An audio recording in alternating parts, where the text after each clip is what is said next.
1944. German soldiers captured in France were loaded onto ships bound for America, trembling in terror.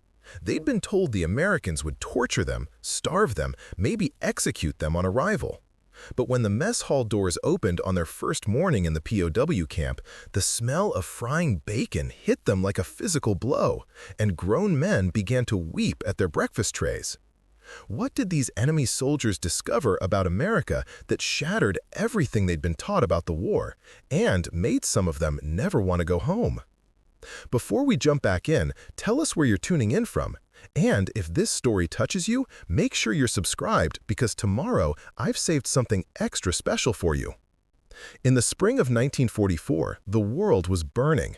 Germany had been at war for nearly 5 years, and every corner of the country felt it. Cities that once glowed with electric lights now sat in darkness, afraid of bombers flying overhead. Factories that made toys and watches now made bullets and tank parts. Women and old men worked the fields because the young men were gone, sent to fight on frozen battlefields in Russia or hot deserts in Africa or muddy forests in France. Food was scarce. Each family got ration cards that told them exactly how much bread, how much meat, how much butter they could buy each week. Most weeks there was no meat at all. Coffee was made from roasted acorns. Bread was stretched with sawdust. Children grew up never knowing what a full belly felt like. The Nazi government controlled everything people saw and heard. Radios played only approved programs. Newspapers printed only approved stories. Giant posters hung on walls showing strong German soldiers and weak, evil enemies. The government told the people that Germany was winning, that they were the master race, that their enemies were monsters who wanted to destroy them. They said the Americans were especially cruel. They said American soldiers killed prisoners. They said America was controlled by Jews and communists who wanted to torture good German men. Every day, these messages poured into homes and schools and churches until many people believed them without question. Corporal Klaus Weber was 22 years old and had believed most of what he was told. He came from Stuttgart, a city in southern Germany that had been beautiful once. His father worked in a factory. His mother tried to keep the family fed on shrinking rations. Klaus had joined the Wehrmacht, the German army, when he was 19 because that was what young men did. He was not a Nazi fanatic. He did not hate anyone. He simply did what he was told and tried to stay alive. By 1944, staying alive was getting harder. Klaus fought in France after the Allies invaded in June. His unit was pushed back day after day. They were always tired, always hungry, always running. The American and British forces had so many tanks, so many planes, so much ammunition. Klaus and his fellow soldiers began to wonder how they could possibly win. But they kept fighting because surrender seemed worse than death. They had been told what would happen if they were captured. The stories were horrible. Torture, starvation, execution. Some men said the Americans would work prisoners to death in mines. Others said they would be handed over to the Russians, who were even more brutal. In October, Klaus's unit was surrounded near the German border. They had no food left, almost no ammunition, and no way to escape. After 2 days trapped in a burned-out village, they raised a white flag. Klaus felt his stomach drop as American soldiers approached. This was it. This was the end. He expected to be shot immediately or beaten. Instead, the Americans searched them for weapons, gave them water, and loaded them onto trucks.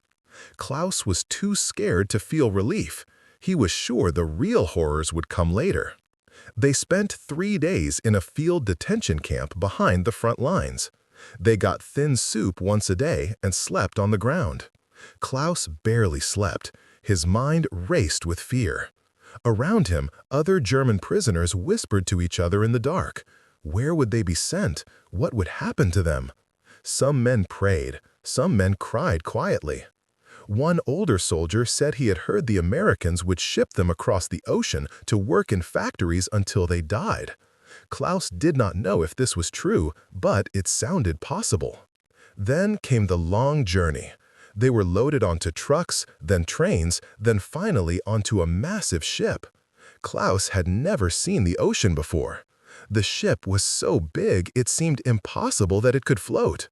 They were kept below deck in cargo holds that had been converted into holding areas. Hundreds of men packed together. The smell was terrible. Many men got seasick. The voyage took 2 weeks, 2 weeks of darkness, fear, and wild rumors. Some men said they were being taken to America to be executed. Others said they would be sold as slaves. Klaus tried not to think about it, but fear ate at him every hour. When the ship finally docked, Klaus and the others were marched onto American soil. It was November 1944. They were somewhere in the south, though Klaus did not know exactly where. The air was warmer than home. The guards marched them through a gate into a prison camp surrounded by tall fences and watchtowers. Klaus looked around and saw rows of wooden barracks, a large building that might be a mess hall, and American soldiers everywhere. The soldiers had rifles, but they did not point them at the prisoners. They did not shout or beat anyone. This confused Klaus. Where was the cruelty he had been promised?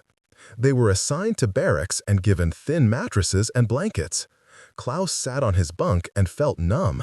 He was alive, for now. That evening, a bell rang.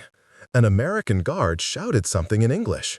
A German-speaking prisoner translated. It was time for dinner. Dinner?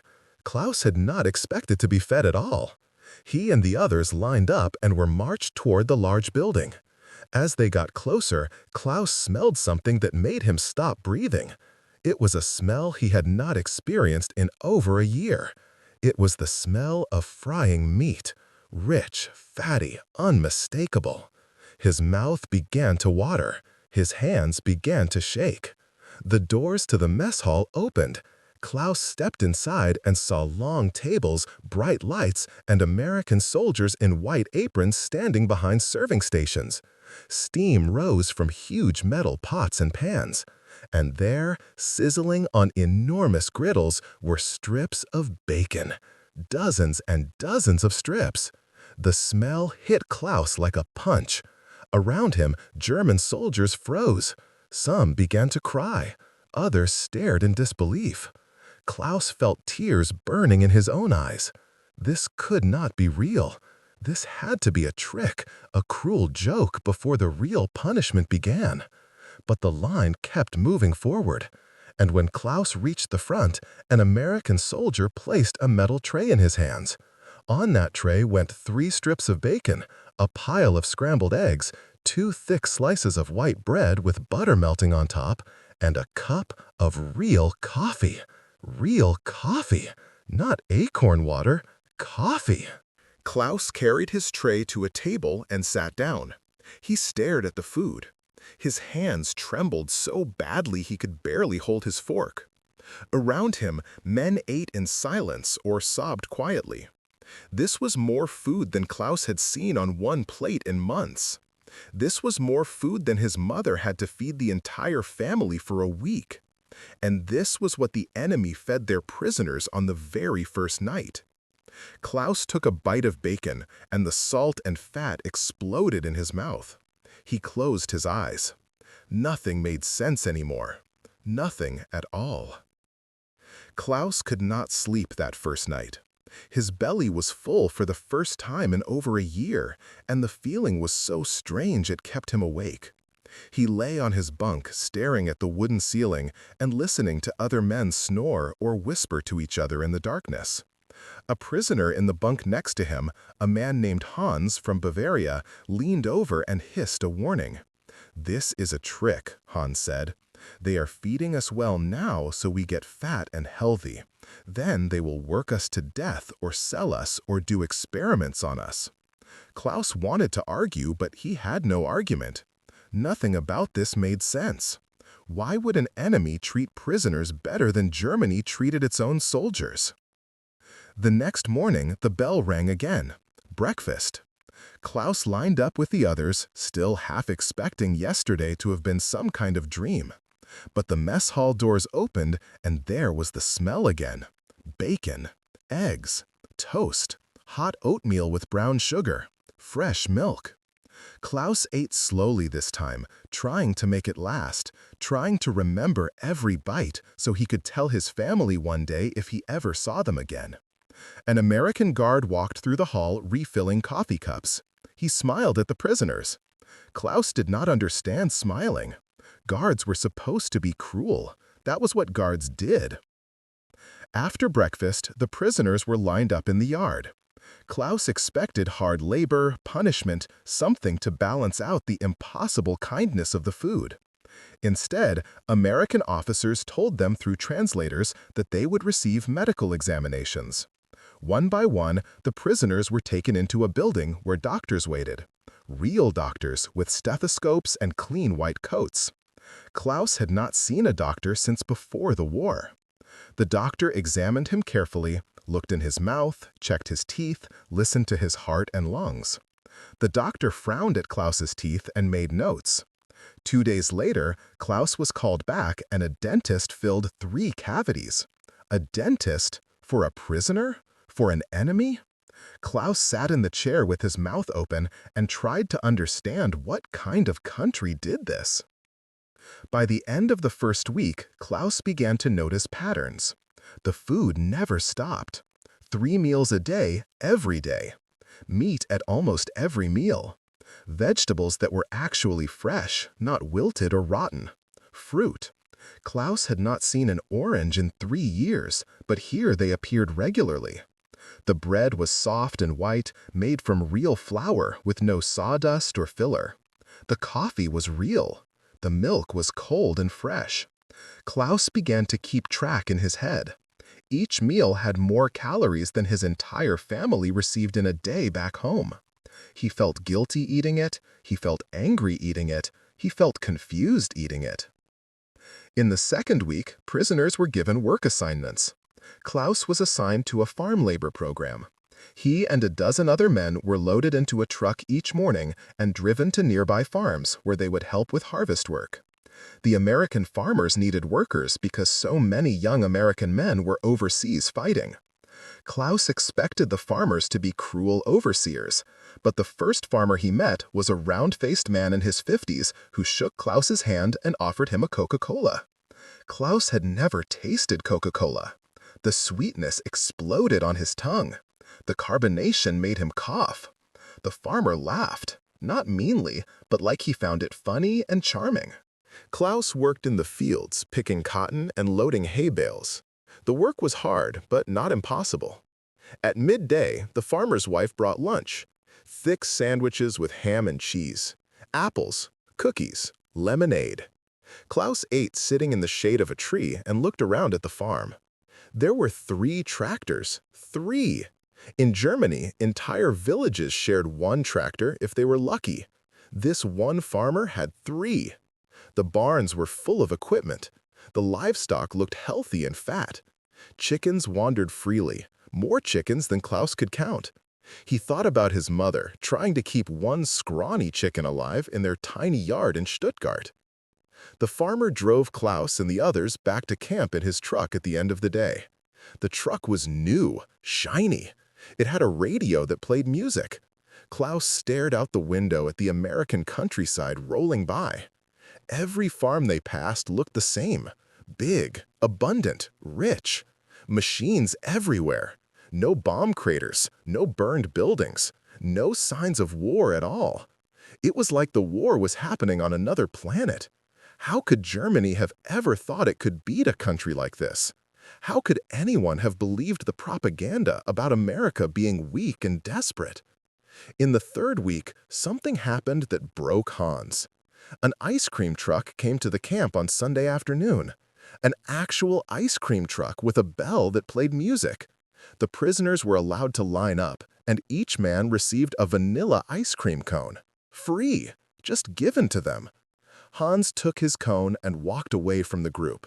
Klaus followed him and found Hans sitting behind a barracks crying. Hans looked up at Klaus with red eyes and said, "We are eating ice cream while our families starve. What kind of war is this?" Klaus had no answer. He ate his ice cream slowly and felt something crack inside his chest. The camp had movie nights. Once a week, prisoners were allowed to watch Hollywood films projected on a white sheet hung between two poles. The films were in English, but prisoners could follow the stories.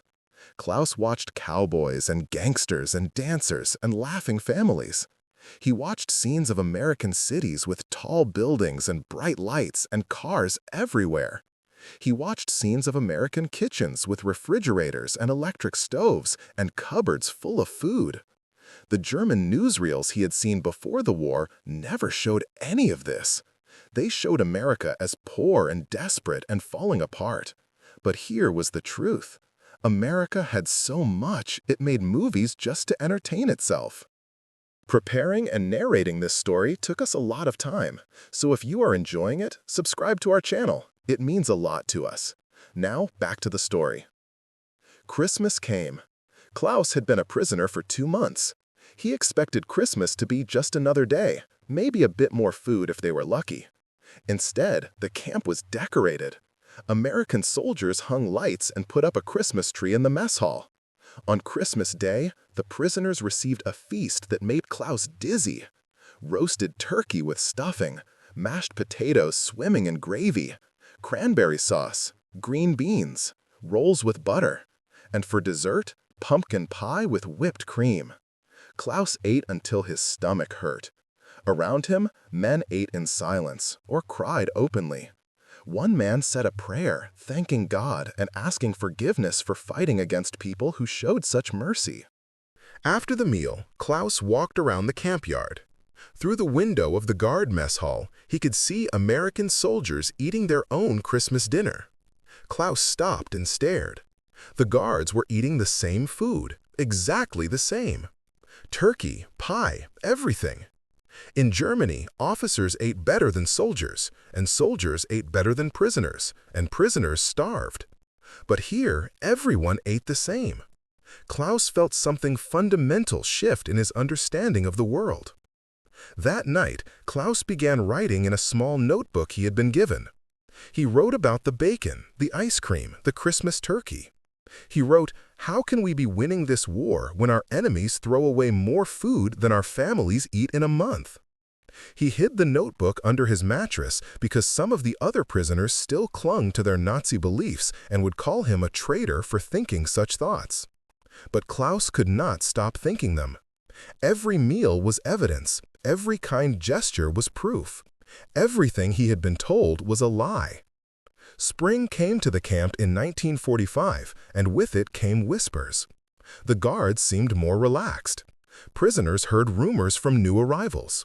Germany was collapsing. The Russians were pushing from the east. The Americans and British were pushing from the west. Cities were falling. The war was ending. Klaus did not know how to feel. Part of him wanted Germany to win because that was his home, his family, everything he knew. But another part of him, a part that grew larger every day, knew that Germany deserved to lose. A country that could not feed its own people while its enemies fed their prisoners like kings had already lost in every way that mattered. In early May, the camp commander gathered all the prisoners in the yard. He stood on a platform with a radio. He told them through a translator that they were going to hear an important broadcast from Germany. The radio crackled, and then a voice came through speaking German. The voice announced that Hitler was dead, that Germany had surrendered, that the war was over. Some prisoners collapsed to their knees. Some shouted in anger. Some simply stood in silence. Klaus felt a strange lightness in his chest, like a weight he did not know he was carrying had suddenly lifted. It was over. He had survived. His family might have survived, and he would not have to pretend anymore that any of this had been worth it. But the real breaking point came 2 weeks later. The camp commander announced that there would be an educational program for prisoners who wanted to participate. It was voluntary. No one would be forced. But those who attended would learn about what had really happened during the war. Klaus signed up immediately. Hans refused. Hans still believed that everything they were being told was propaganda, that Germany had been noble and right, that the Allies were lying about everything. Klaus could not argue with him anymore. They barely spoke. The first education session was held in a large room with chairs and a projection screen. An American officer stood at the front. He said through a translator that what they were about to see was difficult but true. Then he showed photographs. Photographs of concentration camps that had been liberated. Dachau, Bergen-Belsen, Auschwitz. Piles of bodies. Living skeletons behind barbed wire. Gas chambers. Ovens. Klaus felt his stomach turn. Other prisoners got up and left. Some shouted that it was fake, that the Americans had staged it all. But Klaus kept looking. He recognized the uniforms of the guards in some photos. They were SS, but they were still German. His people, his country. The officer showed more pictures. He showed charts and numbers. Millions dead. Men, women, children. Killed not in battle, but in factories of death. Klaus thought about all the propaganda he had heard about the master race, about Germany's destiny to rule, about the inferiority of others. He thought about how he had nodded along, how he had believed some of it, how he had never questioned it deeply because questioning was dangerous. Now he saw where it led, not to glory, not to victory, to mountains of corpses and a shame so deep it could never be washed away. After the presentation, Klaus walked outside and vomited behind the barracks. His hands shook. His mind could not hold it all. The horror of what had been done, the lies he had believed, the fact that he had fought for this, that he had killed for this. He had shot at American soldiers who were now feeding him 3 meals a day while his own government had been murdering millions. How could both things be true at the same time? How could the world be this broken? That night, Klaus wrote in his notebook. He wrote, "I trembled when they brought us bacon because I thought it was a last meal before execution. I trembled when they gave us seconds because I could not understand a world with this much food. Now I tremble because I understand we sent ourselves to die for a lie." He wrote more. He wrote about the statistics the American officer had shared. America produced more steel in 1 year than Germany produced in 5. America had more trucks than Germany had soldiers. America grew more food than it could possibly eat and still had enough to feed its enemies. Germany had been doomed from the start, not because Germans were weak, but because the Nazi system was rotten and hollow and built on hate instead of productivity. The education program continued for weeks. Klaus attended every session. He learned about American government, about democracy, about how leaders were elected and could be removed. He learned about American industry, about assembly lines and mass production.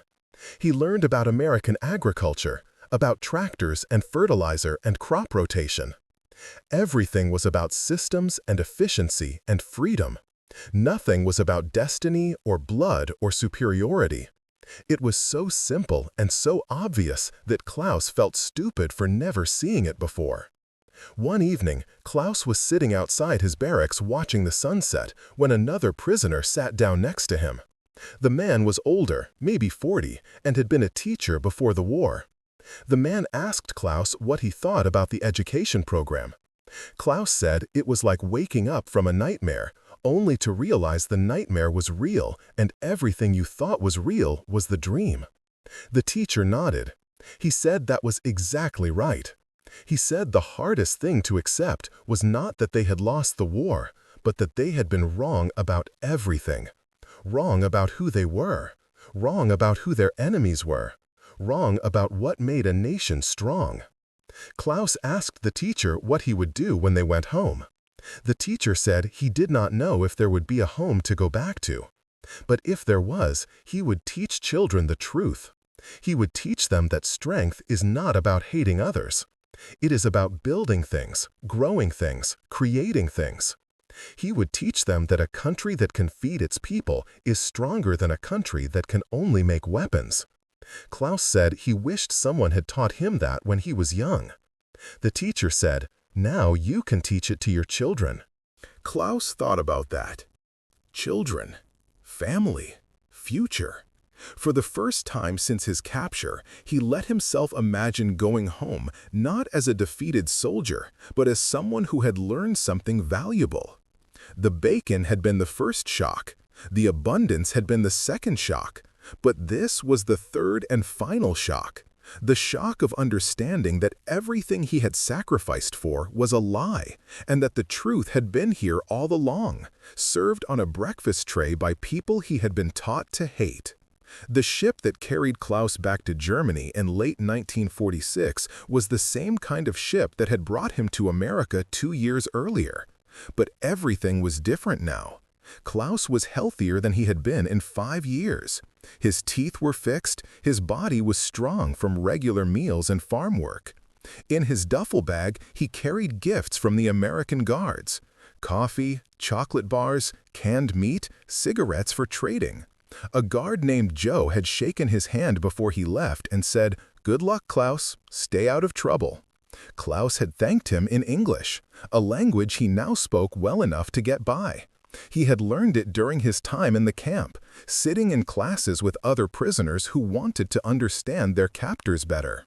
The voyage back across the Atlantic took 3 weeks. Klaus stood on the deck sometimes and watched the gray water roll past. He thought about everything he was carrying back with him, not just the coffee and chocolate, but the knowledge, the understanding, the shame.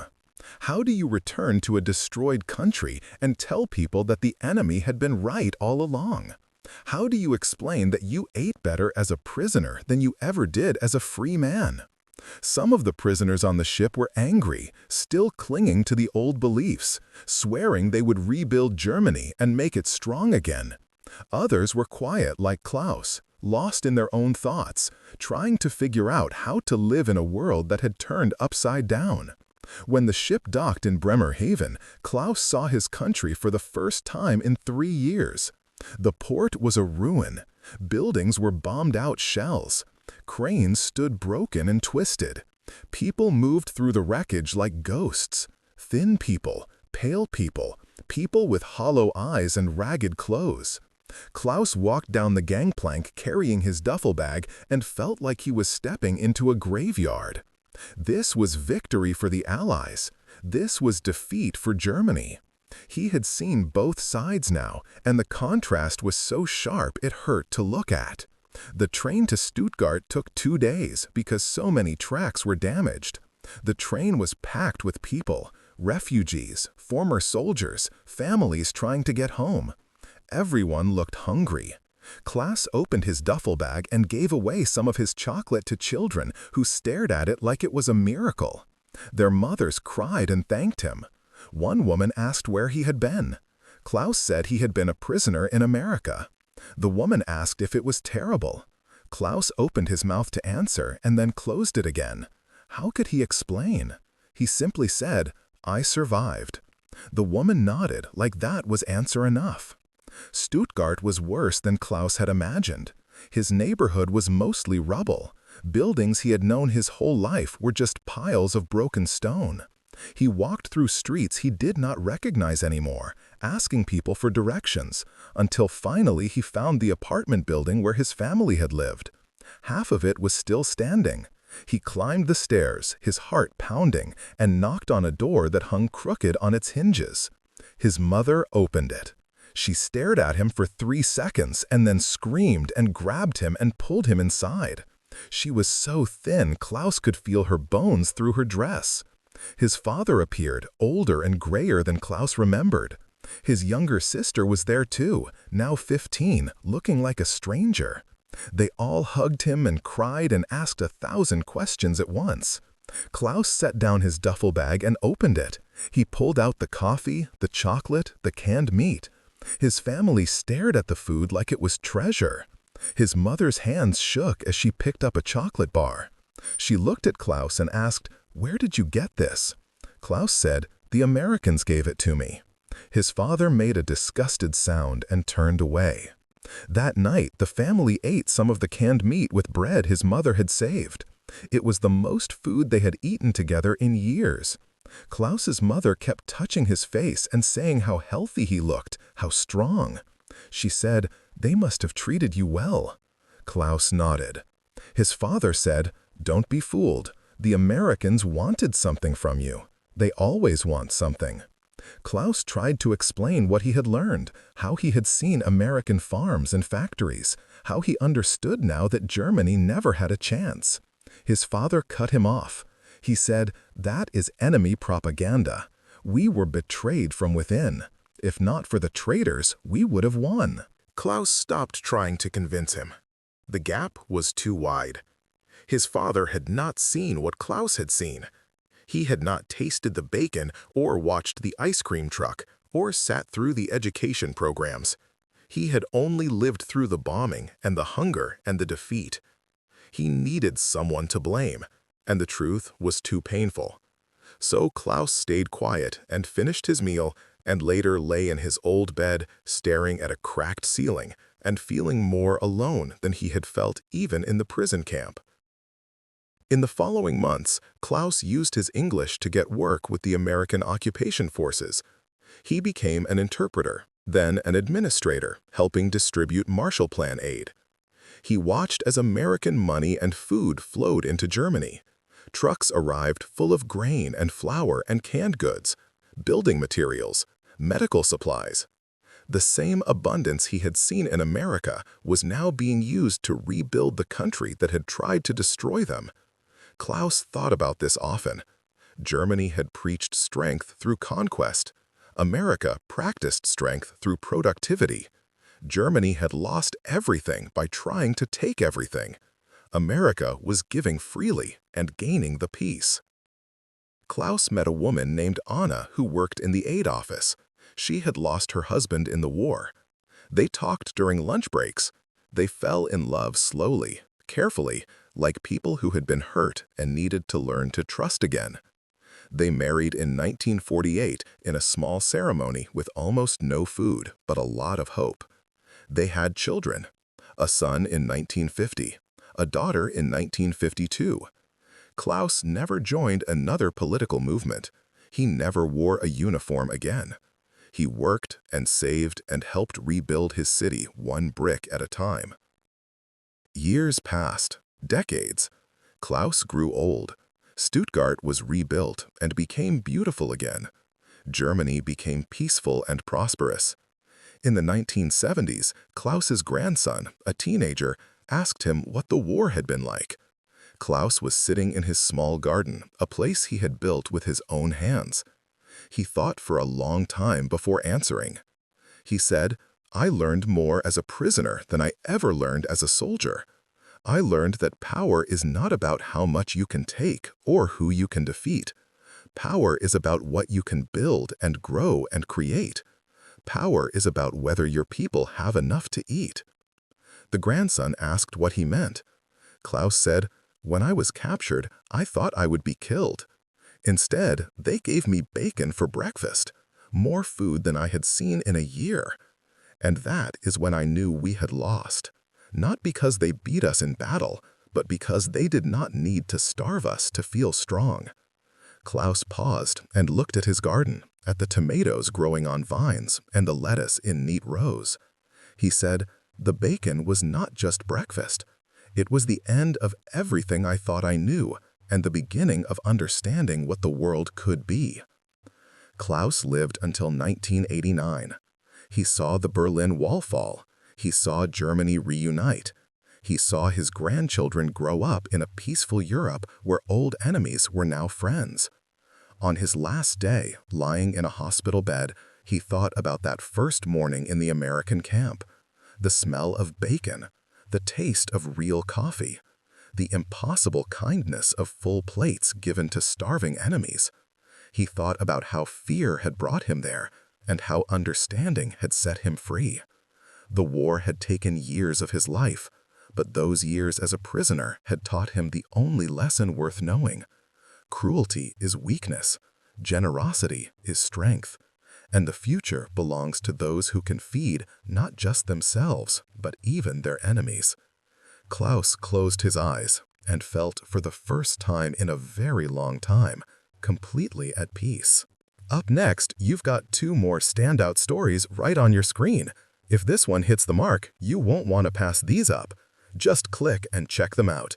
And don't forget to subscribe and turn on the notification bell so you don't miss any upload from us.